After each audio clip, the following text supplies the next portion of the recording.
Midea markalı paltaryan müştərinin şikayəti o idi ki, qapı dili qırılıb. Gördüyünüz kimi bu qapı dili qırılıb. Bu qapı dilinin qırılma səbəbini göstərirəm. Diqqətlə baxın. Bunu dəyişdik. Hal-hazırda işləv vəziyyətləri indi göstərəcəm niyə qırılıb. Baxın.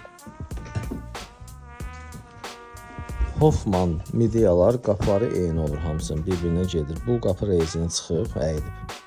Buradan da basıblar. Basanda bu əyri oturur rezin. Əyri oturanda dil ilişir bura. Dil ilişir. Gələn səfər dartanda dil qırılır, qalır orada. Əgər qapı reziniz belə çıxıbsa, bax əlinizlə belə edirsiniz. Belə çıxıbsa, bu yerinə düzəlməlidir. Yox, bu smertenlə durmalıdır. Baxın, bax belə çıxmamalıdır orada.